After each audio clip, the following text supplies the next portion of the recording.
Amén y amén. Bueno, en esta hora que el Señor bendiga a cada uno de los que está conectados.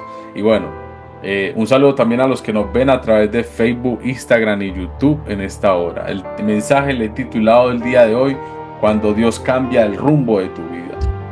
Hermanos, de alguna manera hay historias que siempre nos han fascinado a nivel del mundo entero, pero hoy quiero contar así como una metáfora. Había una vez un joven artista que soñaba con exponer sus pinturas en una galería famosa. Era un hombre pintor y realmente se había preparado fuertemente para ejercer esta actividad, y durante unos años de trabajo trabajó durísimo sin descanso, pero de alguna manera, como muchos artistas famosos, fue totalmente rechazado por todo el mundo.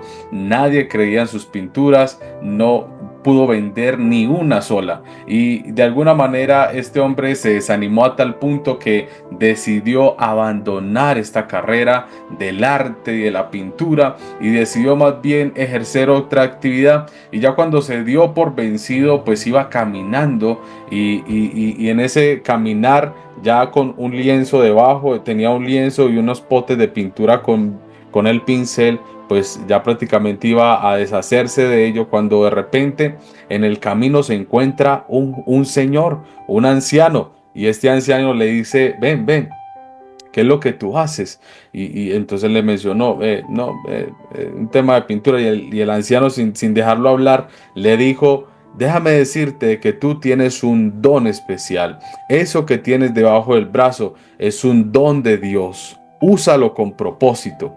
Y en ese momento este joven se sintió como que le habían dado un impulso, se sintió como inspirado en las palabras de este anciano, y de repente en ese momento pues decidió, suspiró fuertemente y dijo: bueno, voy a tomar la última vez estos pinceles y este lienzo, y voy a hacer la última obra de arte, y voy a hacerlo con todas mis fuerzas y bueno, con el sentimiento que tengo, pero esta vez lo voy a hacer con el propósito de hacerlo para Dios. Voy a dedicarle esta obra a Dios. Y en ese momento este joven empieza a pintar ese lienzo con esos bisturís, con esa pasión, dedicándole a Dios este momento, y empezó a pintar con tanta inspiración que de repente, en el momento que finalizó esa obra, se convirtió en la obra más relevante de toda la sociedad, y que hasta el día de hoy, es una metáfora, generó un impacto a nivel mundial. Hermanos, todo lo que se hace con propósito tiene algo específico, y viene Dios a bendecirlo, porque hay un propósito divino, y más cuando se hace con ese sentir para la voluntad del Señor. Hermanos, hay una historia en la palabra del Señor que está en Lucas capítulo 5, que es en ese momento en los que el Señor llama a algunos pescadores. Yo creo que algunos de ustedes han llegado a visualizar esa historia en la que el Señor llama a unos pescadores, ¿no? Que está ahí en el lago. Y yo quiero mencionarles que en el tiempo de Jesús, el mar de Galilea, incluso hasta el día de hoy, pues también llamado lago de Genezaret, era un lago clave para la economía de la región, pues la pesca era una, digámoslo así, una ocupación común. O sea, los pescadores en ese momento era una ocupación común, como aquellas personas que viven en la costa, ¿no? Pues los se ocupan de este tipo de trabajo. El pescador es una actividad laboral muy relevante, pues ya que es una fuente de economía para ese tipo de regiones que están al lado de una costa. En este caso es un lago gigante que tiene, le dicen Mar de Galilea, porque a pesar de que es un mar y es muy grande, pero tiene movimientos como si fueran un mar, pero es de agua totalmente dulce. Entonces acontece de que habían unos pescadores que fueron a pescar toda la noche, y que en toda la noche no pescaron absolutamente todo. Entonces, no, perdón, no pescaron absolutamente nada. Entonces estos pescadores, de alguna manera, como dependían de esta actividad, una salida de noche a pescar y no pescar nada era prácticamente un fracaso. O sea, significaba una pérdida significativa, uno de tiempo, todo el esfuerzo, etcétera, etcétera. Entonces, aparte de que se levantaban en la mañana, siempre era el pez. Los que más o menos conocen las actividades de pesca saben que en la mañana los pescadores llegan es muy temprano a vender en la mañana lo que pescaron, y ahí es donde está el dinerito, ¿no? Entonces en ese momento ellos no pescan nada. En este contexto encontramos a Pedro y a sus compañeros totalmente frustrados después de trabajar toda la noche sin éxito. Jesús, quien ya había comenzado en ese momento su ministerio, había traído algunas multitudes allí cerca de la costa, ¿verdad? Digámosle así costa, pero es cerca de ahí, en la playa, pues ahí literalmente cerca en la costa, digámosle así, en toda la costa de este lago. Y en ese momento, pues, sorprende al invitar, si lo dejan subir a esta barca. Y él desde allí empieza a predicar el Evangelio y empieza a hablar acerca de un propósito de Dios y el poder de Dios. Y eso es una predicación que se vuelve muy relevante. Estos pescadores de alguna manera allí un poquito como aburridos porque no habían pescado, pues ya que quedémonos aquí, pues. Entonces empezaron a escuchar y aparte de las palabras de Jesús, siempre eran totalmente impactantes. Son palabras que penetran lo más profundo del corazón, de los huesos, de todo, porque está hablando el fiel y verdadero después de que el Señor empieza a establecer una conversación para hablar verdades del cielo. De alguna manera, no solo las multitudes, sino también estos hombres que estaban cansados, que estaban abatidos, que estaban afligidos, pues estaban allí impactados por esta palabra y se quedaron como un poco atónitos cuando en ese momento acontece algo inesperado. Dice la palabra del Señor en Lucas capítulo 5, versículo 4-5, que cuando terminó de hablar Jesús, le dijo a Simón, puso la mirada en Simón, Pedro, y le dijo, en este caso Pedro no, sino Simón, acuérdense que él le cambió el nombre, Simón, y le dice, por favor, Simón, boga mar adentro, quiere decir, por favor, volteen en la barca y vamos hacia adentro nuevamente. Echad vuestras redes para pescar. Y en ese momento, pues Simón dijo, venga, no, o sea, no es tan fácil, no es tan fácil porque hay que remar muy hacia adentro. Eso es fuerte porque esos barcos en ese momento no tenían motores, por eso te digo que era una actividad totalmente, digámoslo así, que genera mucha ocupación física. De alguna manera ellos casi que con botes y con velas, pues llevaban el barco hacia adentro. Eso no era tan fácil, ¿verdad? Entonces en ese momento Simón le dice, bueno, maestro, toda la noche he estado trabajando pues con los muchachos y no hemos pescado nada más. Él dice, más en tu palabra echaré la red. Y les dice, muchachos, bueno, vamos de nuevo, vamos a creer en la palabra del que está hablando aquí. En ese momento él simplemente confió y dijo, pero más en tu nombre, dice, más en tu palabra voy a echar la red, voy a ir, digo, lo voy a hacer, no sé, se sintió inspirado, se sintió motivado, se sintió con esa necesidad de confiar, ya no había nada que hacer. Ojo, que aquí está rompiendo algunos estereotipos. El primero es de que él es pescador y sabe de que los peces de día no son tan fáciles de pescar, ¿verdad? Los peces de día no se pescan tan fácil. Es algo totalmente, digámoslo así, fuera de contexto, porque los pescadores naturalmente pescan es de noche. Entonces Pedro, como pescador experimentado, sabiendo de que era muy poco probable de que pudieran pescar algo, sin embargo reconoció que sus esfuerzos no solamente bastaban, sino que tenía que confiar en la palabra de Jesús. Y en este momento es lo que vemos en la escritura, que él está totalmente confiando en la palabra de Jesús. En ese momento, lo que parecía extremadamente ilógico se iba a convertir en un milagro sobrenatural. Entonces, me llama la atención porque es la actitud que de alguna manera Dios visualiza en el ser humano.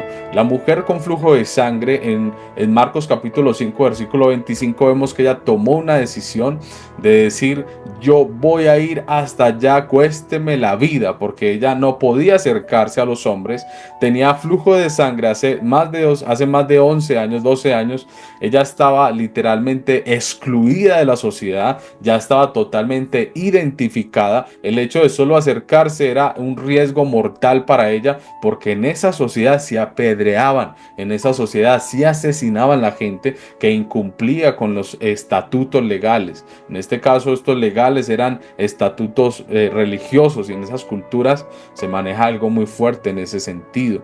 Entonces esta mujer pues decidió no solamente creer, ella decidió obviar las cosas racionales que podrían atentar contra su vida. En este caso era prácticamente su vida la que estaba en riesgo, por ella decide excluir todo eso y pensar en que había una respuesta, y era tocar aunque sea el borde del manto del Mesías, del Rey de Reyes y del Señor de Señores. Hermanos, a veces reconocer nuestras limitaciones no es una debilidad. Cuando yo hablo de este tipo de debilidades es porque es natural de que siempre nos veamos como con un obstáculo en la mitad. Hay momentos en los que nuestra parte racional va a ser de que pensemos de que realmente Dios iba a cumplir su palabra, o realmente será que si doy ese salto de fe sí podrá acontecer algo. Y a veces no es solo que no tengas fe, sino que es el choque emocional y racional que tenemos, de que a veces cuando queremos quemar todas nuestras posibilidades y no le damos como el chance a lo que Dios nos está diciendo que hagamos.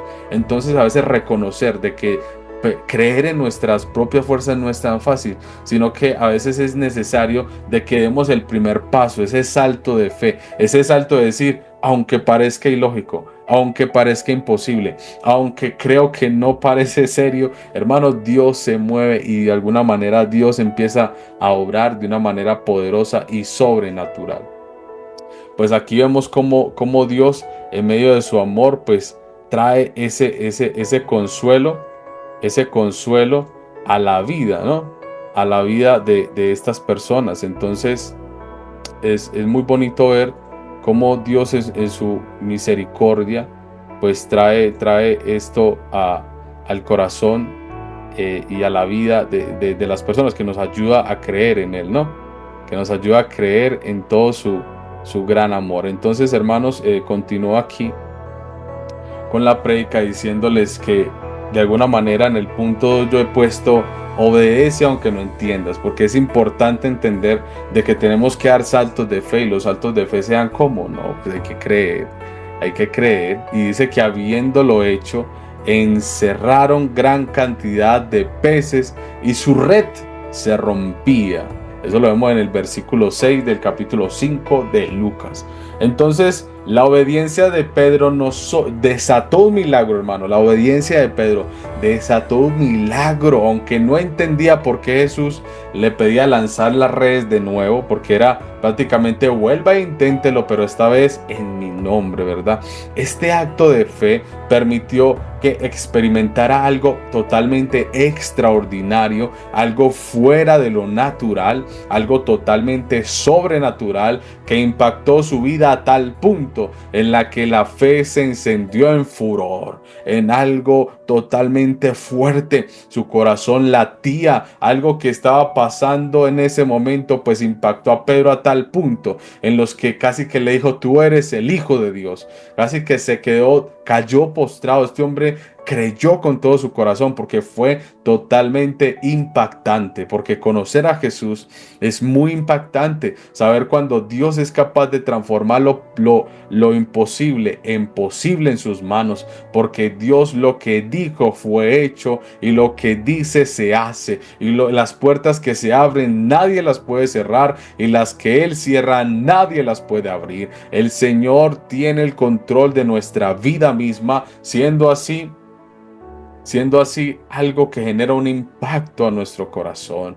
Hermanos, los siervos de las bodas de Canaán, en Juan capítulo 2 versículo 1, vemos ahí como María le pide a su hijo que por favor haga algo, que se está acabando este vino de ellos, de ahí en esa fiesta, y esto era algo totalmente en ese contexto, que lo toman como que, ay, que Jesús, que vea que patrocinó eso. No, hermanos, si el anfitrión se quedaba sin vino, representaba de que no era capaz de sostener la esposa, y era una vergüenza a nivel de región.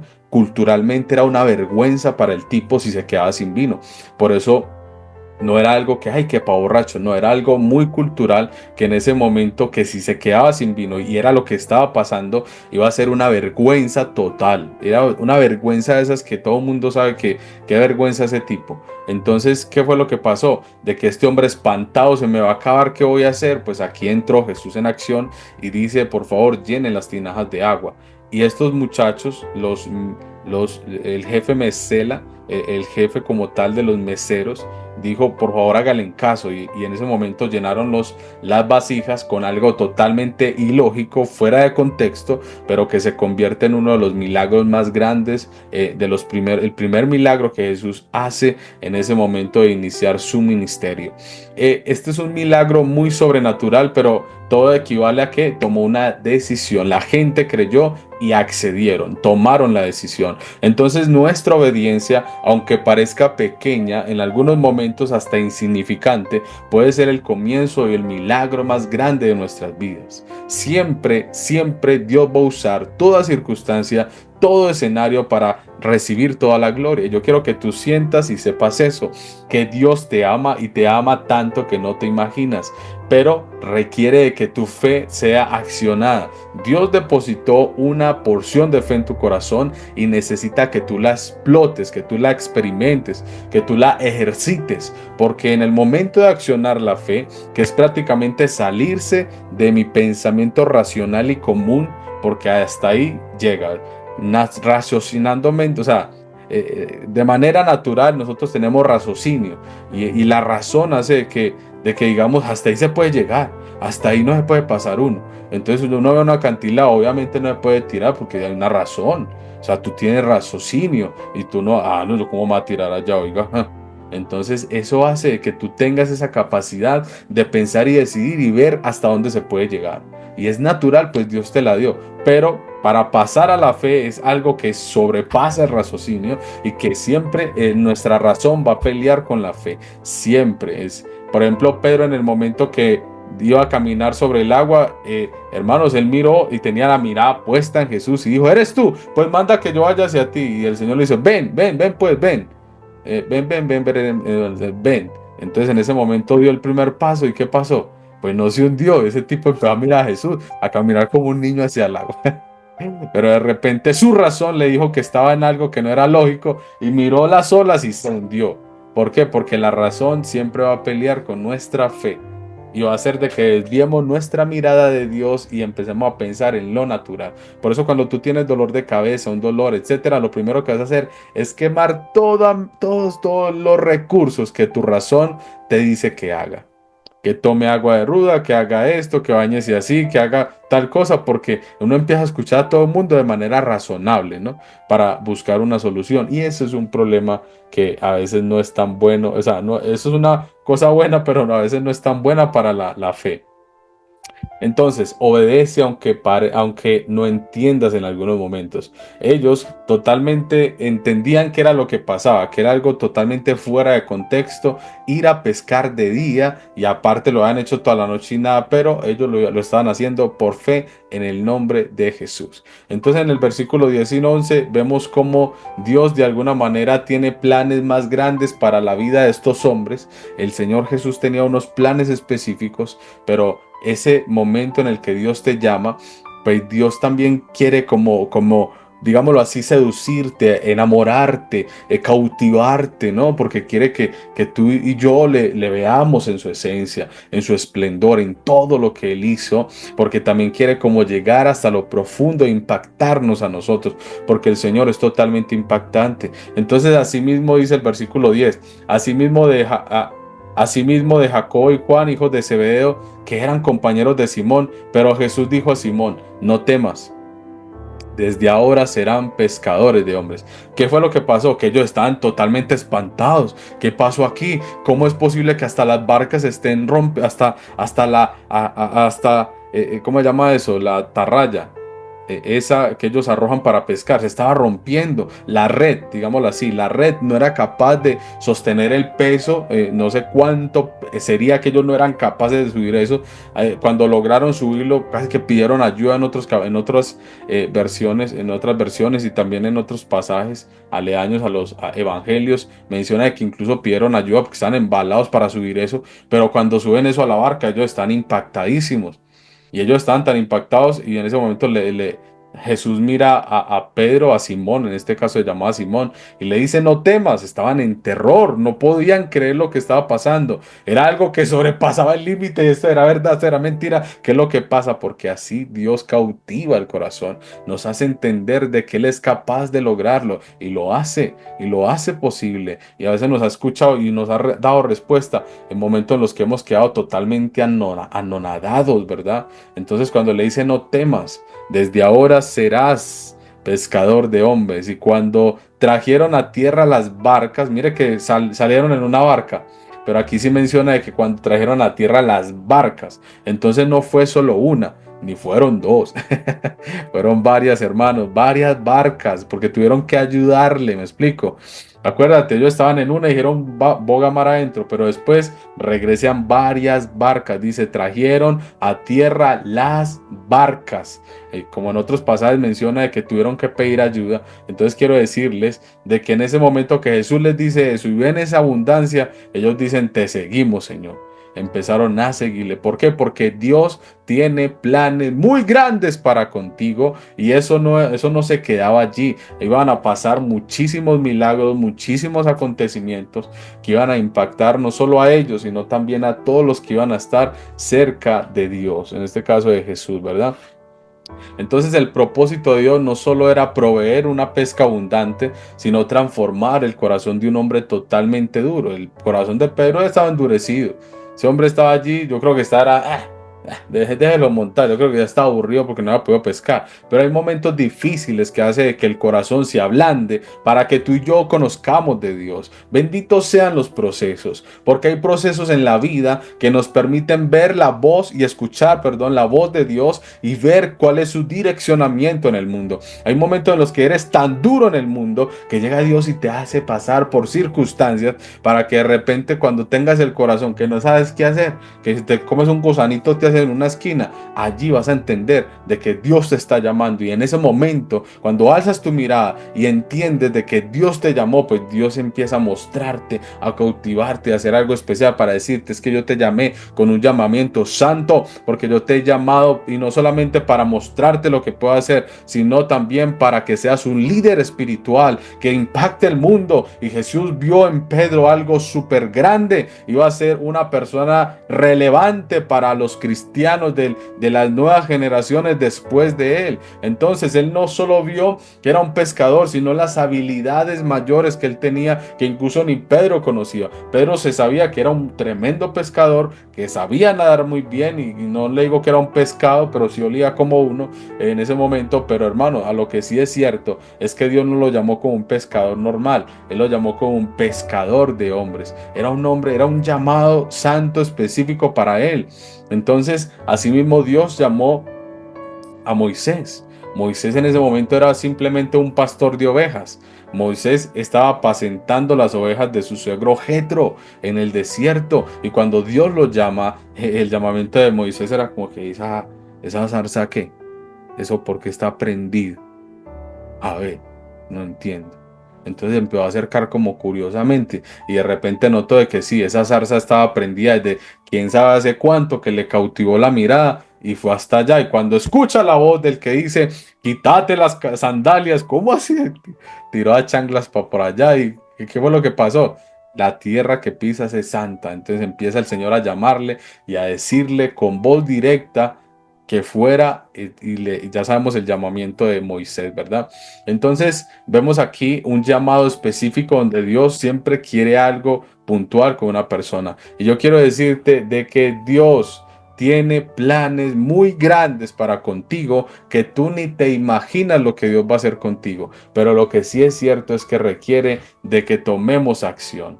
Jesús no solo quiere entrar en tu casa, en tu barca, ¿verdad? Para bendecirte, escúchame esto, Dios no solo quiere entrar a tu corazón para bendecirte, para que veas la abundancia, no solo eso, sino para cambiar tu vida, tu destino. Y la invitación de Dios es que hoy es el momento de reconocer que tienes límites humanos, pero que al obedecer a la palabra del Señor podrías abrirte a planes mayores para con Él, para esos planes que Él tiene contigo, porque la palabra del Señor dice que tengo contigo planes de bien y no de mal. Él sabe, él quiere un futuro, ese futuro que nosotros esperamos, pero aún mayor, porque Dios tiene unos planes de bien para con tu vida. En el nombre de Jesús, y puede cambiar el rumbo de tu vida. Y yo te invito a que lo creas. Amén.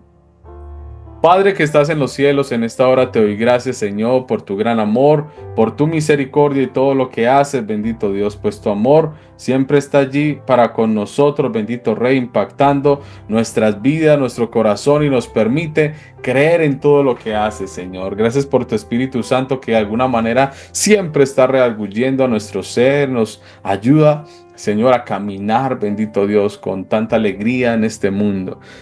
Seas tú bendiciendo a cada persona que nos ve en esta hora. Seas tú, Señor, bendiciendo la obra de sus manos, toda la actividad que ejecutan en el día, los que están en sus casas, los que están laborando, los que están estudiando, y así sucesivamente, Señor, seas tú poniendo tu mano poderosa en cada vida, familia, desde el más pequeño hasta el más grande. Bendice los hogares, bendice las alacenas, guarda a cada persona en esta mañana que ha escuchado de este mensaje, de tu palabra, Señor. Seas tu presencia favoreciendo a cada persona en esta hora, en el nombre poderoso de Cristo Jesús. Amén y amén.